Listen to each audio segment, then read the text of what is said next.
Hey, what's up, Geekscapists? Welcome to a brand new Geekscape podcast. This is the Loki Season 1 special. I'm Jonathan London, your host. And if this is your first Geekscape, well, saddle up. I hope you watched Loki Season 1 because we're about to spoil the hell out of it. And I'm not doing this by myself. My good buddy Ian Kerner is joining me here in a bit to spoil it with you and with me for you. He is the encyclopedic knowledge of all that is comic books. I mean, just try and stump him. You can't do it. I mean, I try and stump them. I try and throw them questions like, what's the origin of that story? Where did they first appear? And Ian does a pretty good job of answering every single question pretty accurately. So the dude is very impressive. We got a great amount of feedback on the Black Widow special we just did. That was a week or two ago about that film. And Ian was just on another level on that one. I know we were supposed to be talking about Black Widow, but he started talking about the MCU developing the Dark Avengers, led into a discussion of who we might see in some future films like Shang-Chi, what that might mean for Hawkeye or some of the Disney Plus offerings we haven't even seen anything from except maybe some leaked set photos. We followed that up with like how the Eternals will work its way into this and what that means for maybe the next phase. And I mean, when I get Ian going, there's no telling where he'll take the conversation. So strap yourselves up for this one. We're going to be talking all of season 1 of Loki, the 6-part series that was on Disney Plus, and it wrapped up last week. We could have had the show earlier, but we had Geekscape 600. That was great. 600 official episodes of Geekscape. Thank you so much for watching that. That meant a lot to me. And we did it as a 4-hour live stream, telling you to go out and get registered as a blood donor. Go donate blood. That was the theme of the big episode 600. We had doctors and all sorts of people on the show. That was in memory of our late friend Chris Ellis, who was a Geekscapist from the very beginning. And that was pretty awesome. And it also wiped me out the entire weekend. I had a pretty chill weekend. Just played, I think, Dragon Quest 11 on the Switch for most of the weekend. Did some work, but after the celebration that was Geekscape 600 that you were a part of, the weekend was pretty chill. So let's unchill things. Let's talk Loki season 1. You've had plenty of time to think about the things that happened in the season, what they mean for the Marvel Universe. We've got the comments started up on YouTube, Twitch, and Facebook. So let's get ready for this. And we've already have our first comment, so we might need to bring Ian in. Ian, let me know that you're ready, because you know what? They're not waiting for you. They're just already bringing in comments for you. They're ready. So Ian, this is the Loki Geekscape special. But before we do that, we got some unfinished business from the Black Widow special. Uh-oh. Oh, yeah. Matt Kelly says, listen, last time Ian was on, it was discussed that if Red Guardian really fought Cap, do you think it's possible Cap jumping back in the past actually allowed that to happen? At the end of Endgame, Cap jumps into the past. Did that allow for him to fight Red Guardian? You know, it's such an interesting thing. There's been so much debate back and forth, even from the filmmakers, about what happened with Cap going back in time, whether it's a different reality or whether it's the reality that always happened, you know, and that's honestly, I think that the nature of that debate gets into the nature of whether or not there's a multiverse, right? Yeah, so which reality did Cap jump back into? Sure. As of Endgame, I would say there wasn't a multiverse prior to Loki episode 6. And so, the Ancient One said as much to Bruce Banner, said, listen, like, you have to bring these stones back to this timeline to get rid of these variants. Right. Variant timelines, and yes. Episode 1, we're told that what about what the Avengers did? Well, that's supposed to happen. Now, let's think about what that means. So you see, I'm turning this actually into a Loki conversation. Okay. When they say that's what's supposed to happen, okay, what they mean is the timeline that He Who Remains in Loki has pruned to make the timeline that he wants to exist. This is the timeline that things all happen and turn out the way he wants, for whatever those reasons are. You know, all the way down to the end of time, he wants this timeline to be the timeline. And in that timeline, let's call them hijinks of the Avengers and time travel are part of that. Yes. That stuff's supposed to happen. for that to work out. I mean, it's always a mind fuck to think about time travel and things going back and forth. So now within that, I think that actually would allow for the idea that Steve might have traveled back in time and had adventures that we don't know about or people didn't know about, but they actually counted and it was supposed to happen. It's tricky because you have to think immediately, how does he do that without messing up the timeline? And then the question becomes, well, here's a cheat of an answer that Steve couldn't know. He does it without messing up the timeline because the TVA is there to make sure he doesn't mess up the timeline. Right. Maybe they went and pruned the Steve that was still hid in the ice. No, when Steve went maybe back. Anything he does that would have affected the timeline, they prune that. Yes. The Steve in the ice goes through to become the Steve that goes back. And Steve allows it to happen, even though there's some overlap of old Steve and awoken Steve. That's right. For a bit. That's right. He just pretends, Presumably, by the time you get to the point that Steve's awake, old Steve is almost as old Steve. Sure. So he's not active doing anything at that point. Yes. But to the extent that you have the TVA, and he wasn't active at all. He just didn't become Captain America, or there would have been stories about him. So my answer to Matt is he didn't fight the Red Guardian because there would have been stories of Captain America, but he was just Steve Rogers. Maybe the world went without a Captain America for that time. Maybe he certainly wasn't posing as the official Captain America working for the United States government. He would have been a nomad. It doesn't mean he wasn't doing covert missions and didn't come up against the Red Guardian. I think the Red Guardian is just telling stories and making shit up. Sure. Okay, that's what I think. Sure. But and to be very clear, that's what I thought when I watched the Black Widow for the first time. But in light of Loki episode 6, I'm kind of rethinking that a little bit, because what I'm saying is, in light of Loki episode 6, what we said from the very end of Endgame is, well, anything he did screws up the timeline. So how does it work? Now it suddenly works. Anything he does that screws things up, they fix. Mm-hmm. It either doesn't screw it up, and they literally have guides that show, because he did this branch happened. Now, here's the weird thing: is you start talking about the butterfly effect, and come close to the mic if you don't mind. Anything he does should cause problems, right? Yes. Unless he's in an Armageddon Ragnarok situation, right? Anything he does should cause problems. But the bottom line is to the extent that they want that Steve Rogers to have gone back in time, have lived, live all the way through whatever other things he does while he's living that life, and then turn around and give his shield to Sam, to the extent that that is the reality that He Who Remains wants to happen, maybe they work overtime pruning things that Steve does. You know, I mean, that's an explanation of how that works. Frankly, it's the only one I've ever heard that works. Steve has his own team cleaning up after him. Seriously. Garrett Briones is already starting in the chat. You have your new best friend here, Garrett. I think you and he are going to meet.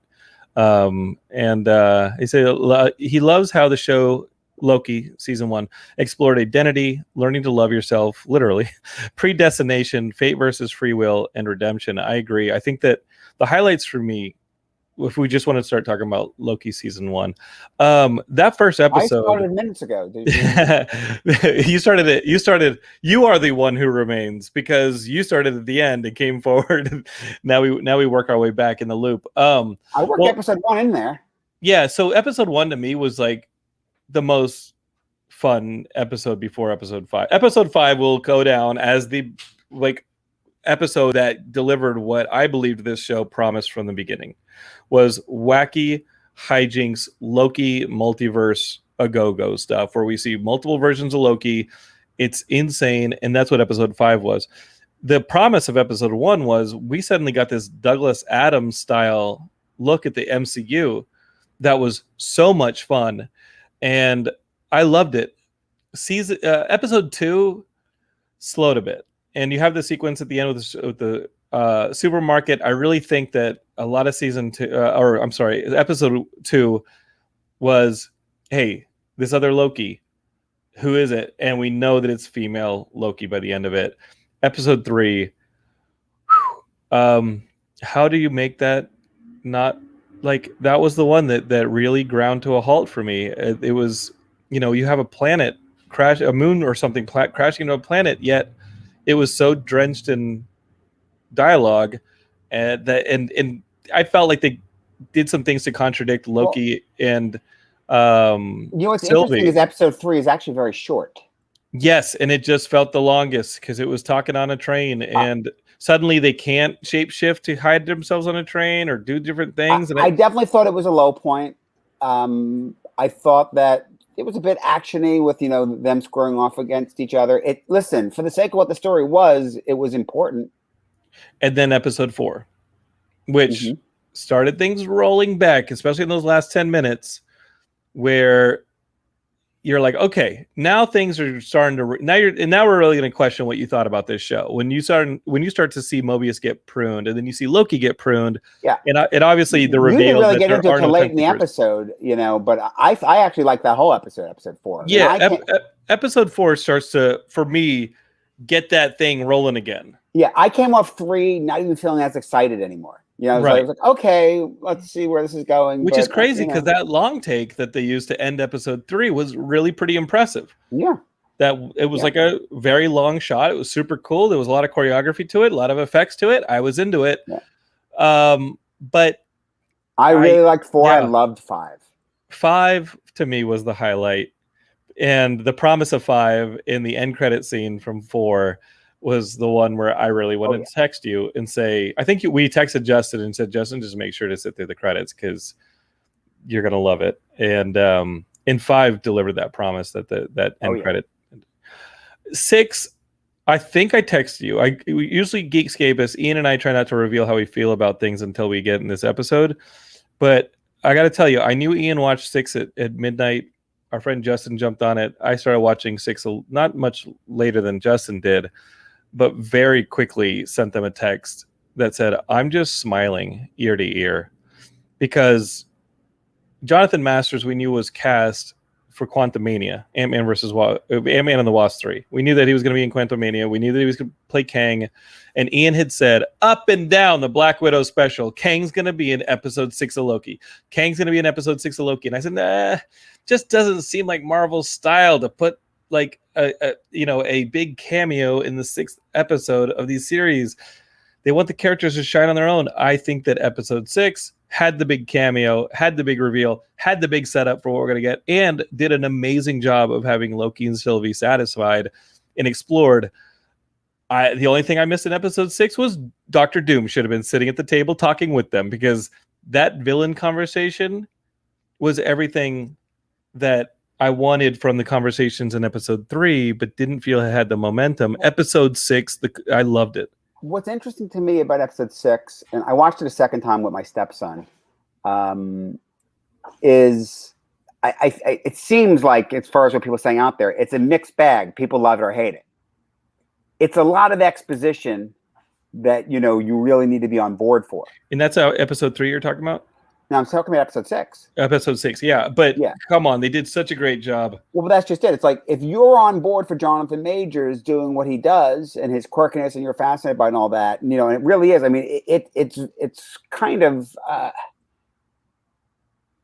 they're dealing with some very heady concepts here, right?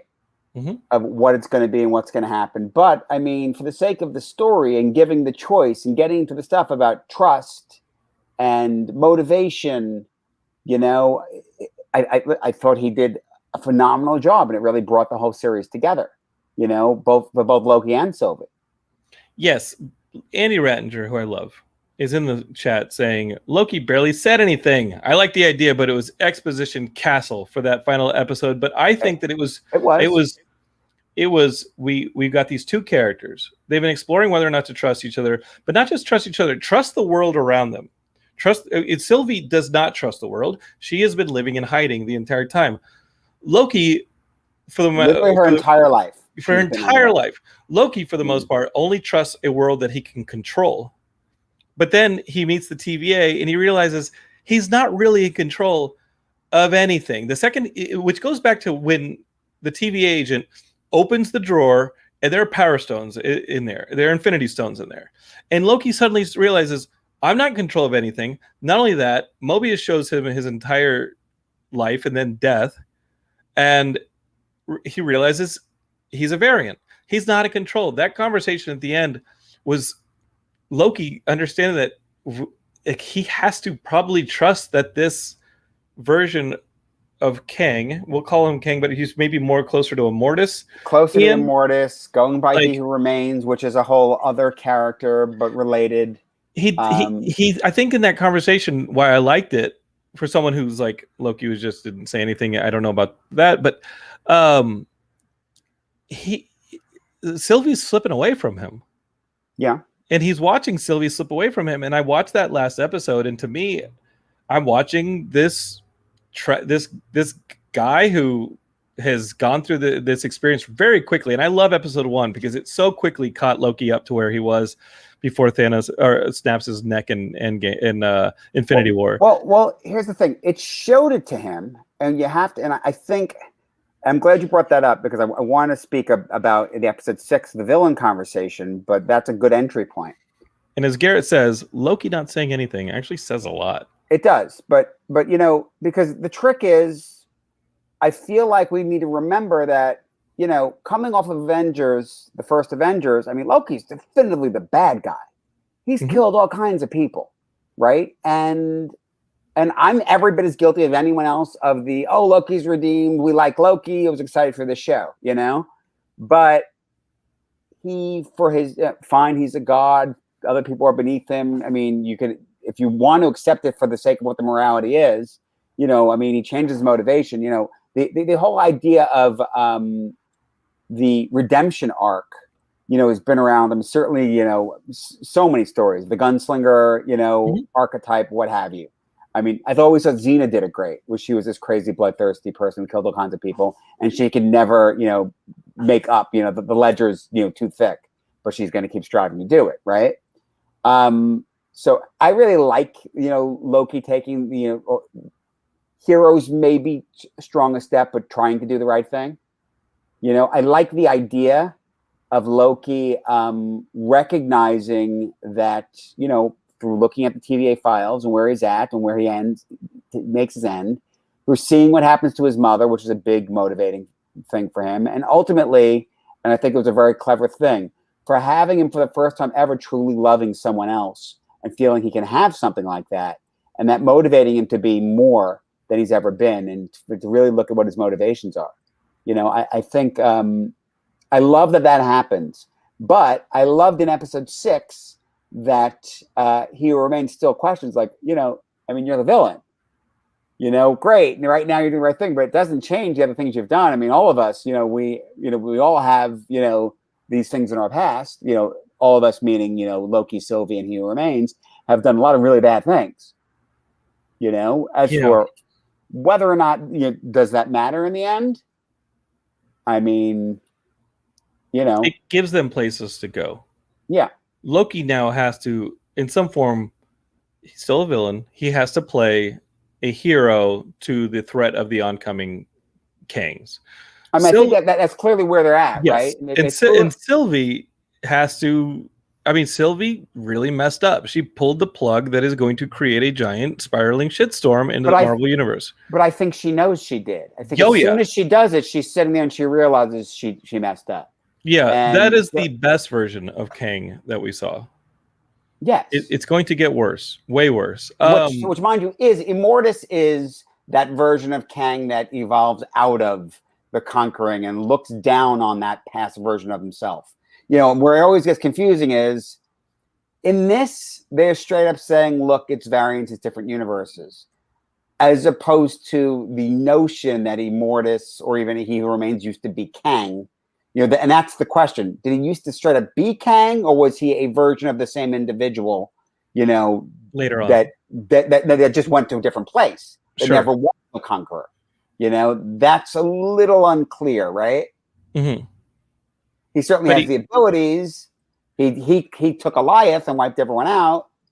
Yeah, I'm guessing that he had to prune other Kangs. But he had to. He did. He had to. He pruned everybody. And he had to do it ruthlessly, knowing what they would end up. Right. He had to have experienced the mercilessness of those Kangs to get to where he was, to understand the threat, to set up the TVA, to set up the fake timekeepers. Right. He had to have been ruthless himself. I don't think he ever lived a life of peace. I think he lived a life of peace right up until discovering the multiverse, being threatened by it, and then realizing he had to be the one that became the top dog. And even looking at Sylvie's story, it's cold-blooded. Yes. I mean, there's a lot of bad with the quote-unquote good, right? Mm-hmm. And by the way, and the ultimate argument is, I mean, his argument, I think, is just that, look, if there isn't only one universe, then it's all going to lead to no universe. So therefore, let's kill untold, I mean, trillions, quintillions, whatever number you want to use. I mean, it's literally pruning. I mean, before there were all these multiverses, and now he broke it down to just one universe. I mean, including Sylvie's, and that's why she can't forgive him. Right.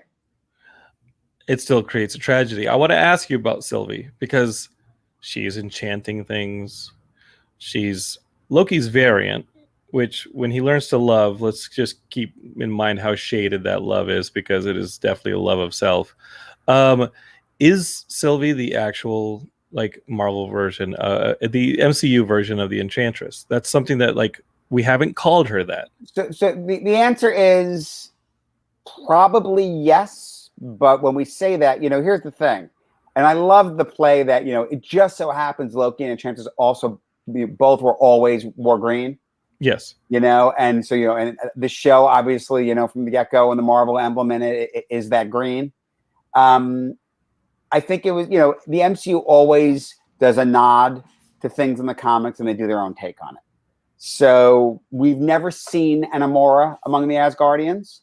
In the comics, there's a point, and I think it's worthwhile to maybe talk about what Ragnarok means, both in mythology and the comics, just for a second. So, okay. I want you to tell us Sylvie's 616. Yeah, I'm going to go there. So, okay. So you have in Norse mythology, Ragnarok is supposed to be the twilight of the gods, the end, Armageddon, right? And over the years of the Thor comic, they went there a number of times, and it always would seemingly work out afterwards. And probably the last time they went there in the comics, they actually had them lose and seemingly all die. And then instead of having a Thor book, they restarted Journey into Mystery, which was the original comic that Thor first appeared in issue 83, and Loki, I think, was in issue 85. And eventually they turned that into the Thor book. But they restarted the Journey into Mystery numbering, so they turned Thor into, instead of, I think it was 501 or 502, it became Journey into Mystery again. And what they did is they resurrected the Asgardians on Earth. You're talking about the Oklahoma storyline? Yeah. Yes, but they weren't all in Oklahoma. This is post-Snake, yes. But they weren't post-Serpent, yes. Yes, but they weren't all in Oklahoma. Right. Because Loki was female and elsewhere. And they had to be reawakened and all that. So around that time, they introduced a Sylvie character who it turned out was someone that Loki created, but came out of Broxton and was saying she was the Enchantress and had some similar powers and all that. And ultimately, it turned out she went by the Enchantress, but she was never actually Amora. And Amora, I mean, most recently, Amora like banished her somewhere. So she was never the real Enchantress, but she was a character named Sylvie who went by the Enchantress. So it's definitely an Easter egg and nod toward the Enchantress. She's enchanting things. She has the green motif. I think it's likely, to the extent that she's going by Sylvie and she needs a code name, I think it's likely that that's where she'd end up. Now, the question then becomes, why would she need a code name and where's she going to end up? I think, in keeping with, and I think I referenced this in Black Widow, I think that where they're going to a, sort of Dark Avengers, Thunderbolts kind of thing. And that's a place that, I think she could end up if she ends up on Earth in the present. So she's the Thor equivalent on a Dark Avenger team. Yeah, the Asgardian. And anyway, that's where I think they're going with that. I think that makes some sense. That's post Loki season 2. I think that would definitely fall post Loki season 2. We don't have an air date on that. I think it's safe to say we'll get that in 2022. And I think that's next year, Ian. Yeah, well, hear me out, because what becomes interesting here is, so we know, I mean, listen, we knew going into this show that also the multiverse was going to be there afterwards, because we have pretty good reason to believe in Spider-Man No Way Home that we're dealing with the multiverse. I mean, yes, we know definitively that Alfred Molina, who played Doc Ock in Sam Raimi's trilogy, the Tobey Maguire Spider-Man, that he's going to show up in this coming movie. And we've heard that Jamie Foxx's Electro, character he played in the Andrew Garfield movies, right? yes. So, of course, they could just be, reusing the cast, but no, I don't think so. I think they're literally going to be pulling from the multiverse. Yes. And there's rumors that we're actually going to see Garfield and Maguire. Now, and Charlie Cox. Yeah, well, the Charlie Cox is technically MCU, right? Yeah, he's technically already in that universe. I don't think that's a multiverse thing, and I think that the way they're going to do this, they're just going to embrace the casting. And I think what I've heard is I've just heard Matt Murdock. I've not heard of him suiting up as Daredevil. Sure. And I'm fine with that. Heard as well. Yeah, let's give it a soft opening to those Netflix characters coming back. Okay, so we have this Dark Avengers team, and Sylvie would possibly be a part of it. Garrett says, I don't know, Ian, I could be wrong, but I feel like Sylvie is too high up on the MCU totem pole at the moment to join the Dark Avengers Dark Avengers Thunderbolts.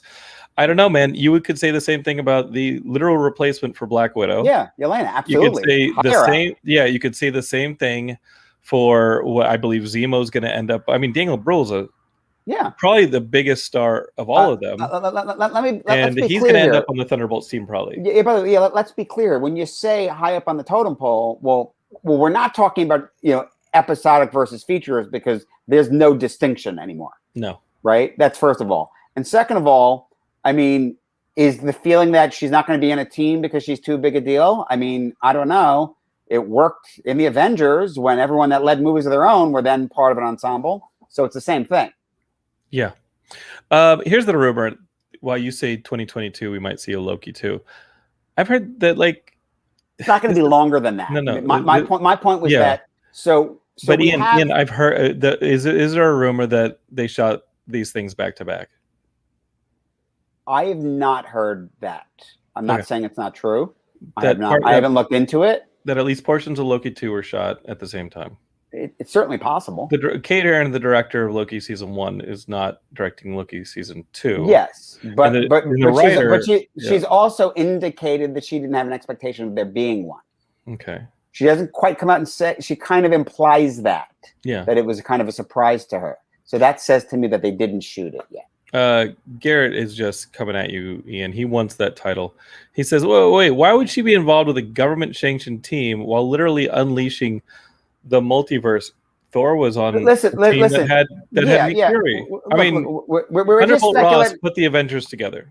We're just speculating on what might happen down the line because we're just looking for the analogs. You can put anybody in. If she doesn't join, Throg will. So and to be clear, that's why it's not happening before Loki season 2. But by the way, that team, wherever they're building, is not coming for another couple of years. Right. Okay. Like we're getting snippets. Like the next snippet is likely in Hawkeye, which will be at the end of the year, and that'll be Yelena, probably squaring off on him in some way, and with a little bit of manipulation from Valentina. I'm going to say that the next snippet is actually the Abomination at the end of Shang-Chi or at the end of the She-Hulk series. Right. Yeah. Right. Yeah, it might be that we have him there and then he's in She-Hulk, but yeah, exactly. I think they're building these analogs, and this is a clear analog, and I think it's something that will show her stepping out on her own as opposed to being tied up with Loki. So season 2 of Loki, she's still in that. That's going to be before anything like that. I just think that that's where we're leading, and we're probably a couple of years away from it. I knew that there was going to be a second season. I'll tell you this why. We did not get to see Mobius on a jet ski. There you go. We were not going to end the Loki storyline independently of the films without Mobius being on a jet ski. I just didn't think that would have been cold, dude. Yeah. If he'd gotten pruned without being on a jet ski, we need to see Mobius on a jet ski. I think I'm kind of joking, but I think I'm actually being pretty serious. Yeah, I think you are. I think you mean it. That being said, what is this is going to open up a can of worms, but what do we actually get with with the next iteration of this collapse into the multiverse that we saw at the end of episode 6? Because Ian, we've heard. I mean, obviously, we knew that Jonathan Majors was cast as Kang in Quantumania, but that's an Ant-Man Wasp film. We've got a pretty serious multiverse movie coming up pretty soon in February with Doctor Strange 2. Right. How do we not see? How do we avoid having a Kang moment in Doctor Strange 2? Well, here's the thing. Maybe we get one, but we don't have to. All we know right now is now there's a multiverse. It doesn't mean that anyone dealing with the multiverse necessarily deals with Kang. Okay. It's just that it exists now, whereas before this series, we have every reason to believe that the MCU that we had been watching had the multiverse eliminated from it. Mm-hmm. So now I think the notion of the multiverse of madness is now Doctor Strange suddenly has to deal with this, whereas he didn't have to deal with that so much before. Now, look, we knew that there were other, realities above, below our own within Doctor Strange. Dormammu was in another reality. Mm-hmm. So like my feeling prior to this was the multiverse already existed, but maybe this thing otherwise. And by the way, that's another thing. The multiverse did exist before. There was a previous multiversal war, and then the way that He Who Remains ended it was to use Alioth to prune those other universes. But they did exist before. So the question is it that now new multiverses are coming to being, or is it multiverses that existed before are coming back into being? I think once you prune it, it's gone, Ian. But remember, with the pruning, it's not like, hey, here's this moment, and then after this moment, now it starts. It's throughout time, because time isn't linear. Okay. Literally, the TVA has to travel through. So it reattaches. Time. Yeah. So it, for instance, it's not necessarily a reattachment. You could say it's a brand new one. Draw a picture. Doesn't matter because draw a picture. The point is that it can start from any when. Yes. From any time. Right. So look, you got this. You got the Marvel 616, and then you got another one, and it gets pruned. You're saying there's an interruption in that timeline, and then it reattaches itself and starts again later down. Well, no, I'm saying so 616 keeps going, but the thing is, so fine, you have 616, which is the comic universe, right? Yes. But the interruption isn't just look. They're at the end of time, right? In that episode of Loki. So, we're seeing new multiverses being formed, but first of all, what we're looking at, we don't necessarily know when that is. It's not like it's happening at the end of time. Yeah, it could be happening. It's happening anywhere, right? So it could be happening long before any of this. Yeah, which is why and how you could have crazy different variants. Like, alligator Loki, whatever. Caveman Loki. Yeah, so you mentioned Throg. Yes. So you mentioned Throg. So notwithstanding that we know from the comics, but they actually reference in Ragnarok, in Loki's little play, the time that he turned Thor into a frog. Yes. Which, the inference is that was a real thing that happened in the MCU. We just didn't see it. Okay? Odds are it happened, long before the Thor movie. Right? Mm-hmm. Maybe not. Maybe it happened in between movies. We don't know. Well, probably not because Loki shouldn't have been around. So it happened before. But the point is that Throg existing, particularly as a variant, implies that there's a moment where he was actually going to go off and be Throg for a while. So they pruned that. And that is the Throg that we see trying to fight his way out of a bottle. Or trying to get to Mjolnir. Trying to get to Mjolnir. But, okay, so explain Throg to me. So in the comics... Really for the audience. In the comics initially, Loki turned Thor into a frog. And he was still worthy, and he grabbed Mjolnir, and it became Throg, Frog of Thunder. Because Marvel liked the idea of him so much, they weren't going to keep Thor a frog. After they turned it back, they actually had someone named Simon Walterson, a take on Walter Simonson, the Thor creator, basically get turned into a frog and find a sliver of Mjolnir. And so that's the Throg we have, yeah. He's the Throg that we still have. Did you did you read last week's Thor issue? Yes. Thor, the first page, I open it up, there's Throg partying in Asgard with all the Asgardians. Yeah. Super happy about that. And Richard Allen Roy said something, he brings up something that I definitely picked up on. I think you picked up on it too. The episode opens with Sylvie and Loki approaching the castle at the end of time or whatever it is, and they're actually like approaching it to Steve and Peggy's music with the dancing at the end of Endgame, or when the Marvel credits are rolling through. That's the music that Steve and Peggy are dancing to. But actually, all of the credits played snippets from things we've heard before from the MCU. Yeah, we heard some. They're saying that I took it as symbolism that everything's kind of congealing and going off in different directions, and just all these moments. This is the end of time, but it's all a tapestry. And we're talking about the Marvel logo when it's coming in. Yeah. Yes. I definitely picked up on the Steve and Peggy music. And then I think you hear this Black Widow or Scarlet Witch, somebody call out. You hear something. You hear a lot of different things. Yeah. You definitely hear on the left. Yep. All that stuff. Yeah. So will we get more Throg? Could we see Throg and like a god of? I mean, here's the thing: we're getting Love and Thunder, or Love and Thunder, and Love and Thunder. Thor. I'm telling you the thing. I say. Here's the thing first. So I have to tell you the thing before you counter with what you believe the thing to be. You can't counter a here's the thing with what you believe the thing to be without establishing the thing. We could be talking about the same thing, Ian. Okay, that's not till the end of the phase, Jonathan. No thing till the end of this phase. You are about to create a Nexus event when two things that you believe to be the thing meet. It might be the new thing. So two things meaning the multiverse is happening. It's already happening. We have to get the Fantastic Four movie before two things meet. Oh man! So the one thing we haven't talked about on the Multiverse of Madness, the Quantumania, and where Kang exists, is that off with the Guardians, we're having Thor adventures with, and it's going to involve Roxanne, which you said was one of Sylvie's origins recently. But we get this Love and Thunder storyline, which are we going to get a Thor 4 in a Thor movie that doesn't have Loki as a part of it? That's a big question, right? I mean, you would think that if he was there, they wouldn't have been able to keep that a secret. But I mean, I certainly hope he shows up. Mm-hmm. And the question, look, here's another big question. He got thrown through that door, and now he's somewhere where instead of the Time Masters, it's Kang. It's Kang's statue, and they don't know who he is.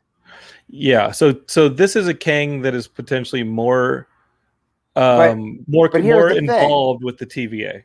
He's directly involved with the TVA. So he got thrown through a door, but just because Sylvie kills He Who Remains shouldn't necessarily change the universe they're in.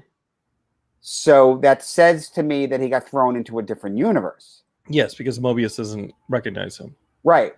So now we're looking at a 10-pad situation where it's like he has to jump between time and universes. Mm-hmm. Okay. My point being that the Loki that ended up surviving in Avengers at the end of Endgame that jumped isn't in the same universe as Thor: Love and Thunder anymore.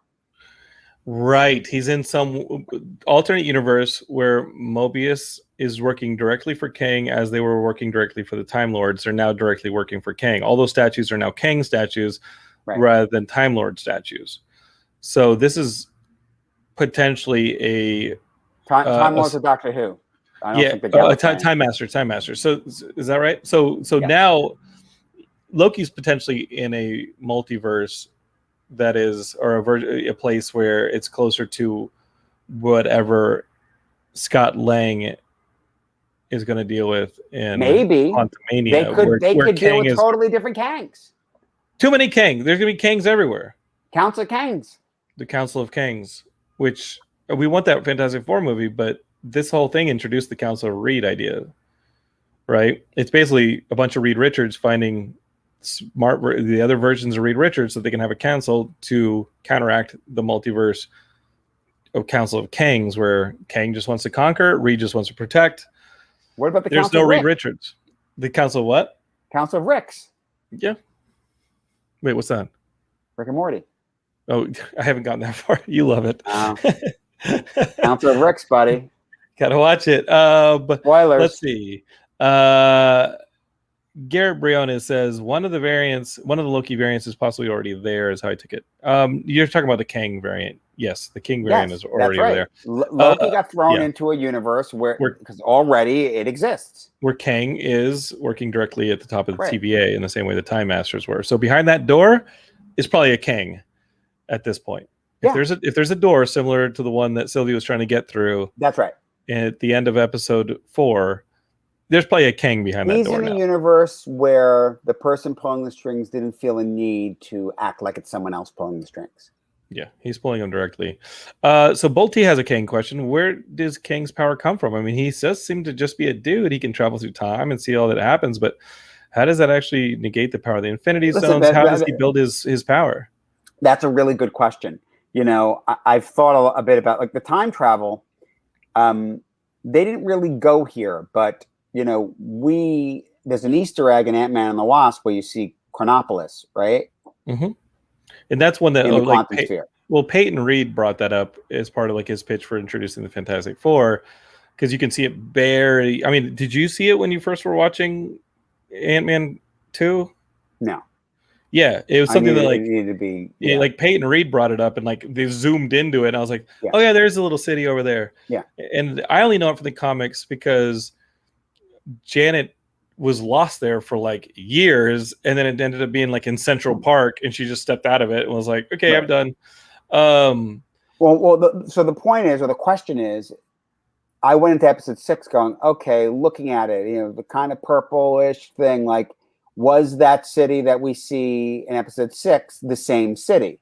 Is it in the quantum realm? Which, from my perspective, that makes some sense. The Avengers used what would be considered primitive technology to Kang to travel, and you know they actually have to physically go through it, right? But by in 1,000 years, he can have technology that that was initially based on that makes it seem instantaneous, i.e. his temp head and the doors, right? Mm-hmm. Clearly he has the ability to obviously jump so easily, which is similar to what they were doing, in episode 1, the punishment for Loki. Keep in mind, the Avengers aren't the only ones who've done that. Agents of S.H.I.E.L.D. did it too. They traveled the quantum realm to go back in time. Yes. So Geekscape is whether or not that counts or not. It counts. Look, it counts, Ian. The point Agents of is, S.H.I.E.L.D. counts. The only thing that doesn't count is Inhumans. And what are the last season of Agents of S.H.I.E.L.D.? A little murky, but anyway. But the point is that we're talking about where does he get the power? Where does he get the technology? I mean, I think that we already have the start of that power. Where does he have the computing power to keep track of all these different universes and all these things? I think the start of it comes from Ant-Man.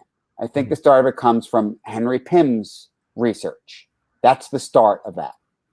The exploration in the quantum realm, which in the 33rd, utilizing the quantum realm. So in the 33rd century or 31st century, when the man who's at the time and whatever guy at the crosswalk, maybe Nathaniel Richards, I'm not maybe but the Immortus like Kang that we met in episode 6, they're all from the 31st century, and they've all picked up on whatever the equivalent is, the derivative is of Hank Pym's like quantum realm exploration technology at that point.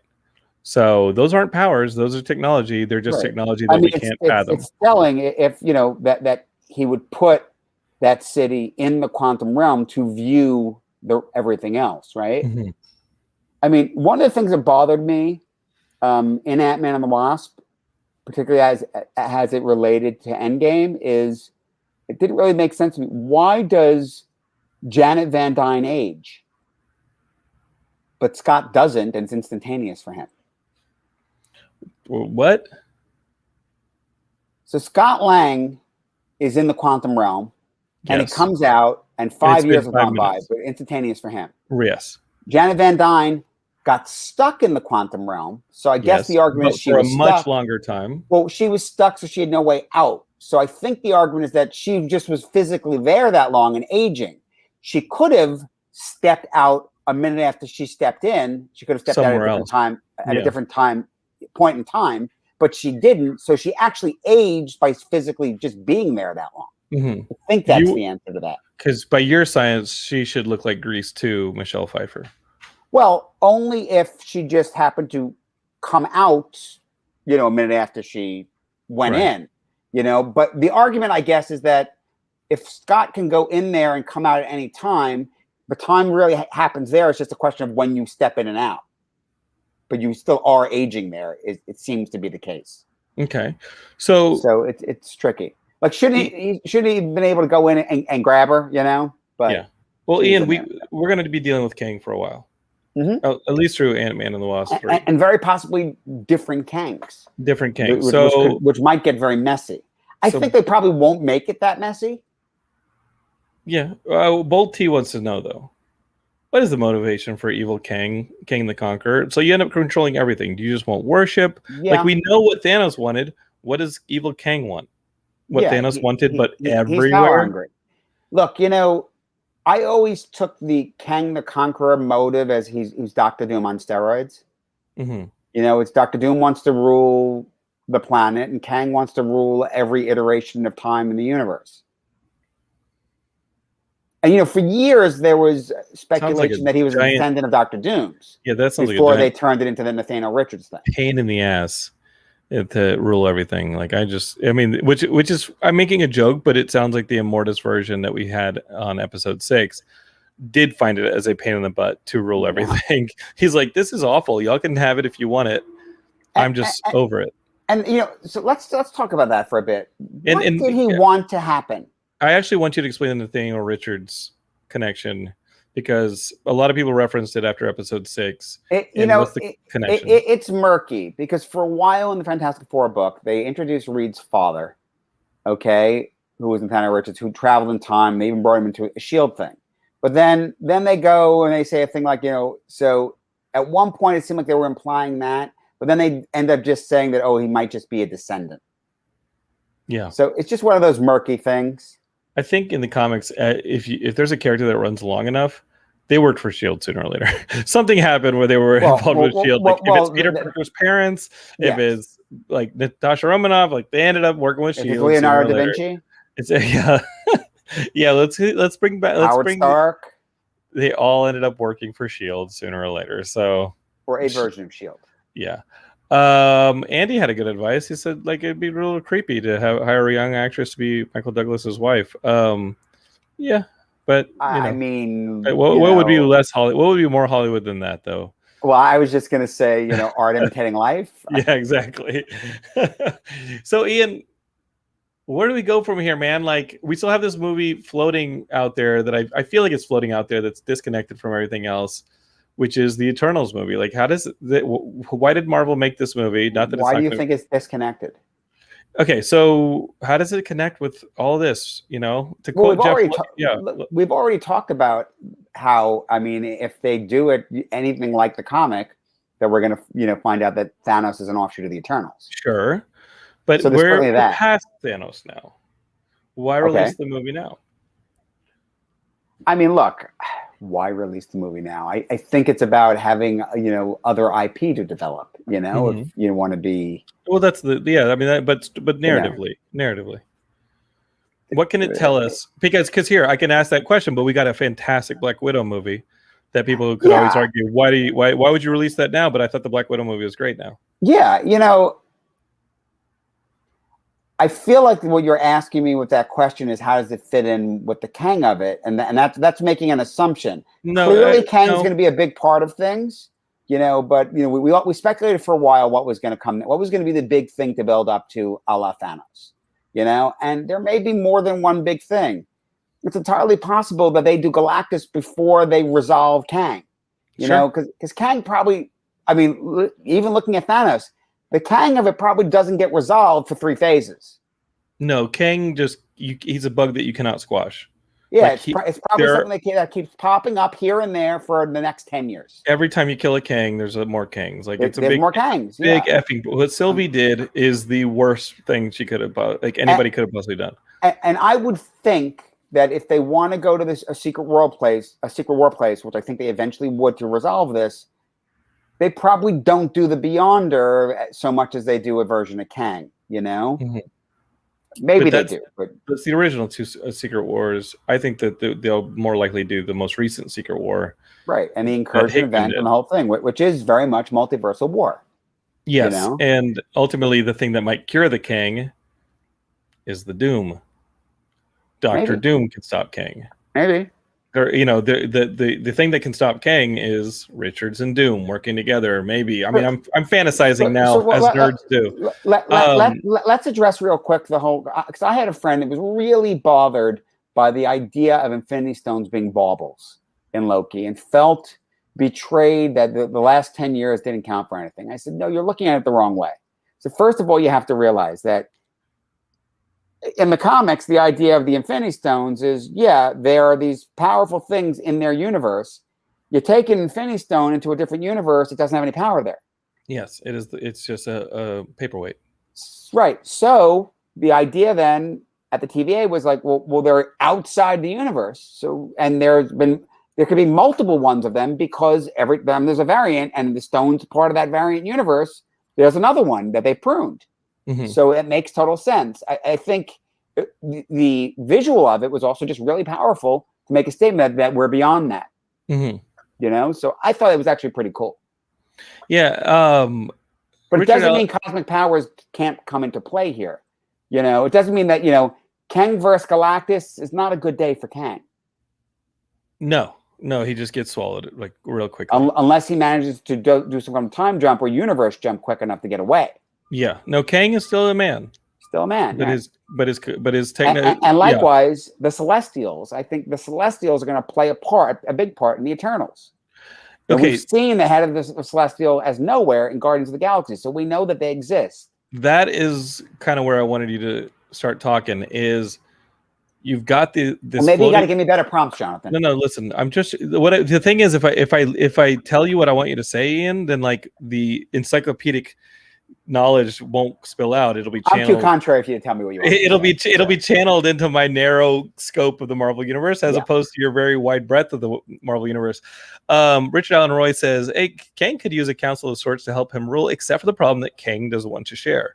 And that is the difference between the Council of Reed that's why the Council of Reed beats Kang every time, because they share good ideas and Kang does not want to share. Mark M says, do you think the Fantastic Four movie will be the Infinity War endgame to the Kang saga? Not even close. No, since it seems to be a fractured timeline has affected every movie coming out before. Mark, I think what I was saying earlier is a more likely scenario where we end up getting a Secret War, a Secret War type movie where Doom works to solve the Kang storyline. Here's the thing. This is my hope, and this is a theory that makes sense to me for a lot of reasons.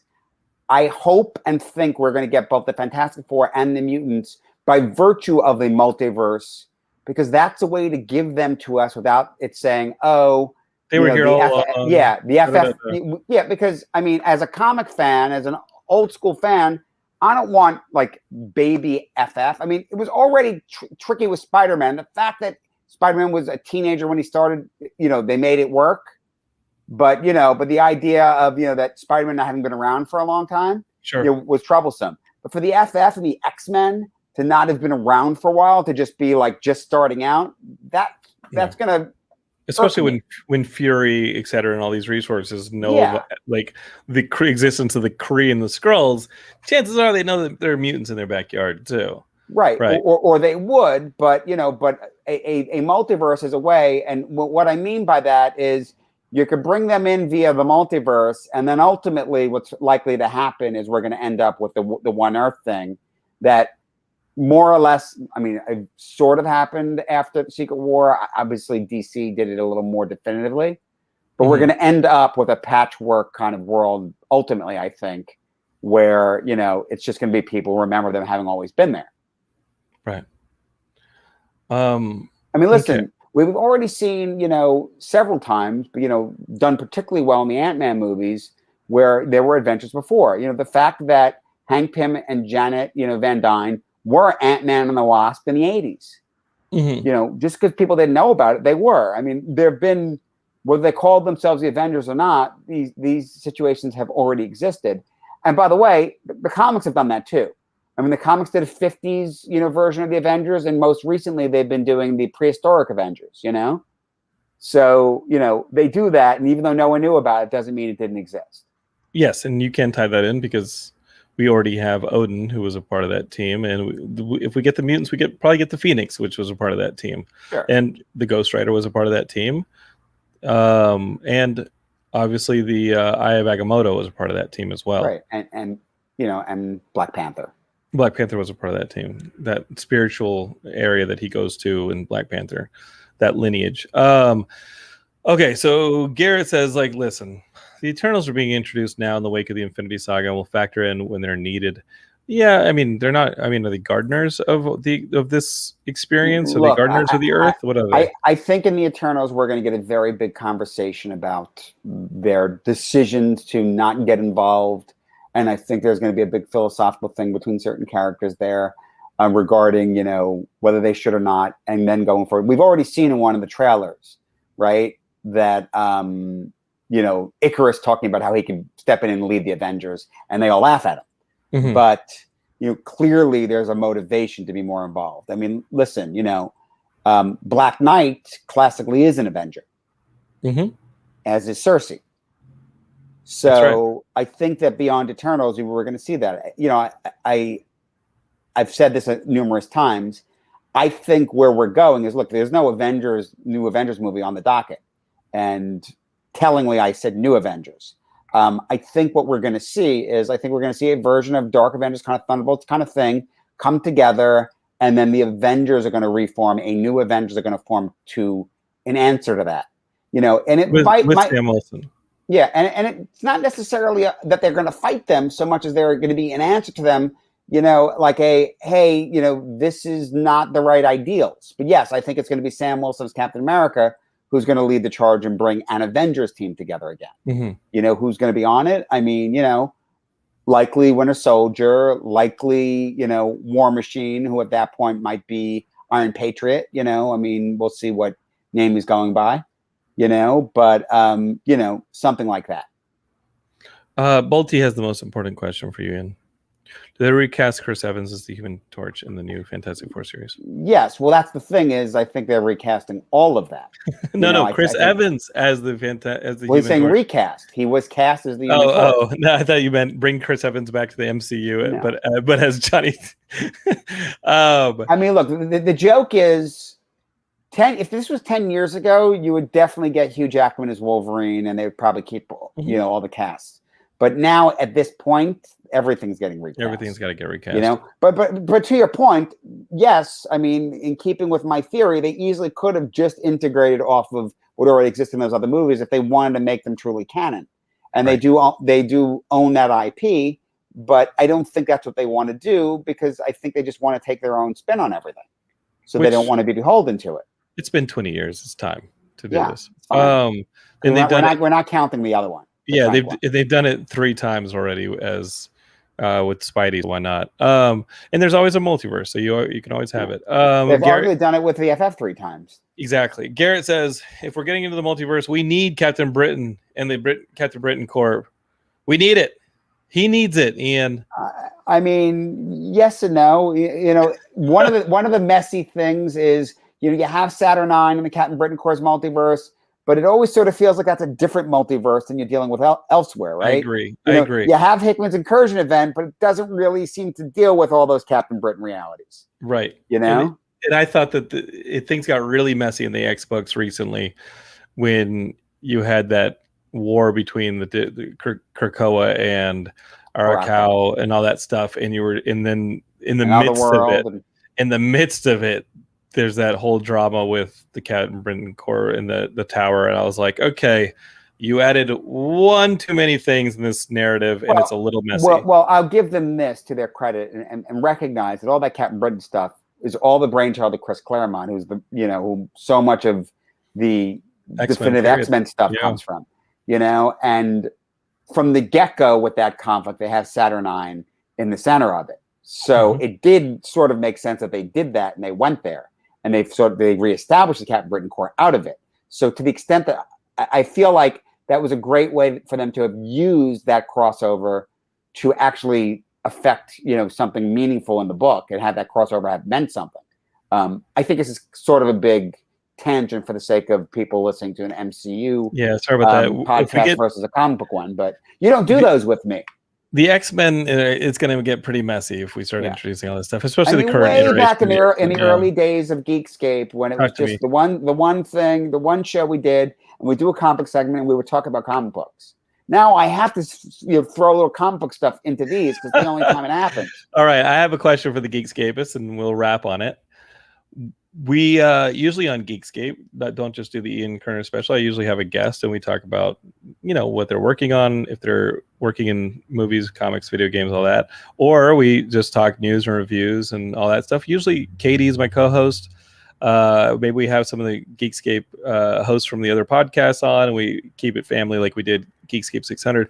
Do y'all want me to work Ian into that rotation? Because Ian has a wife, he has a stepson. The other Geekscapists don't do that. Ian's pretty busy, but I will gladly work Ian into the rotation of the quote-unquote, as Dominic Toretto says, Geekscape family. I will work him into the Geekscape family rotation for that kind of stuff. But Ian, you're just a busy dude, man. Like, come on, man. It just depends on timing, I mean, I can do it every now and then. All right, because Bolt T says anything for more comic book talk. So I'm down with that. Okay. And Garrett, you're getting the love here, Ian. I would like to hear more Ian if he's up for it. Sure, I'm up for it. We love you, buddy. And I'll tell you what, like, we had a fun Geekscape 600, but we launched this show years ago, just you and I, man. Yeah, listen, I like the idea of talking comics because it makes you have to actually read them. I read comics. I just don't read the DC stuff. Yeah. I picked up that DC multiverse book though because it had Captain Carrot in it. Yeah. Couldn't pass that up. DC, you want my hard-earned dollar? Put some more Captain Carrot in your comics. That's right. The Zook crew, and then you got Jonathan.